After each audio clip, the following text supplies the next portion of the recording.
Hi, this is Swan with Swan Amity Studios, and we are stitching out stitches 119 through 121 on our beautiful B-77 Bernette today. Our first stitch, 119, is starting from the left-hand side, and here we go. As with all of our test videos, we are working on a sandwich with batting in the center.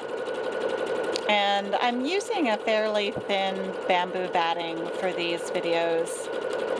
It works as a nice stabilizer for the stitch to develop well and look its best, but doesn't require that I get out anything extraneous, and I can use leftovers. Now, if you're a quilter, you have leftover batting all the time, and if you're a stitcher, maybe you're not a quilter, ask your quilty friends. They have more leftover batting scraps than they know what to do with. We're going to stop there and see what our stitch looks like. Or if you're just a stitcher and you don't want to ask your friends for batting, consider just using some leftover stabilizer bits. That looks really great. I'm loving how that functions. Look at those beautiful little points. And we justified left all the way through. Looks great.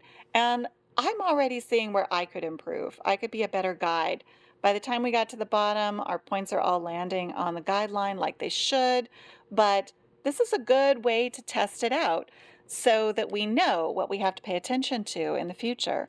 So here is number 119, the default, and starting from the left-hand side.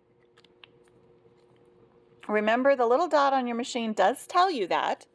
It's going to start from the left, but if you have a good stitch library, you can flip through all of your stitches and know where they all go before you get started on your machine and open your display.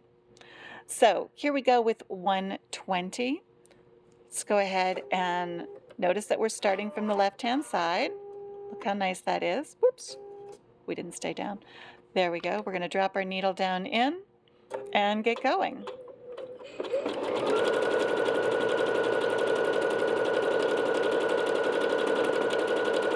Now that is stitching out very nicely. I can already tell that it's not going to have exactly the appearance I was thinking it would from its drawing on the display, but very close to what my expectation was. We are again on our highest speed setting for the Bernette today, stitching out things just as fast as they can go.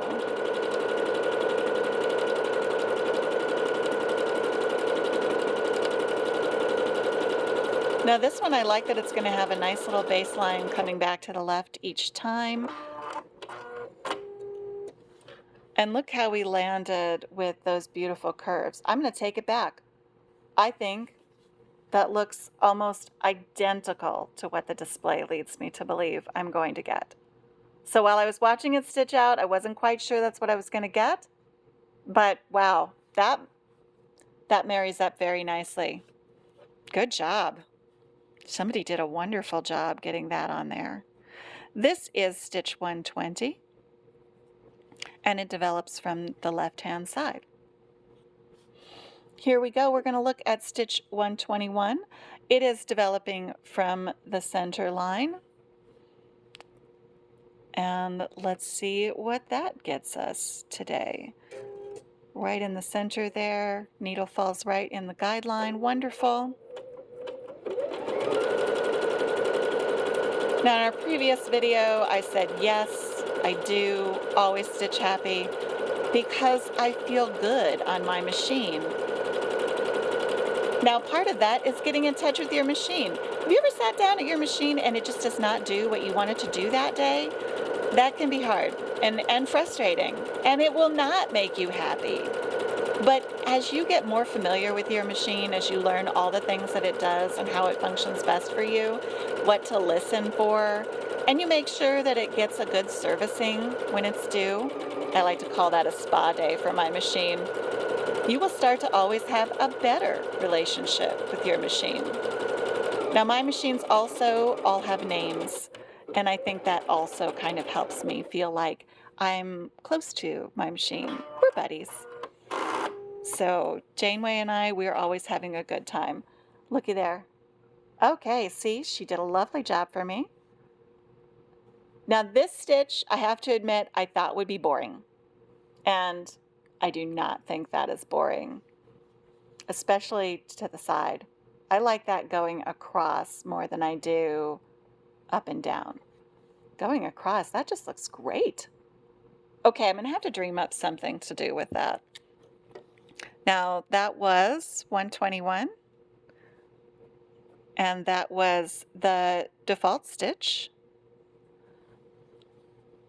And if we click 121 again, it's going to tell us that starts from the middle.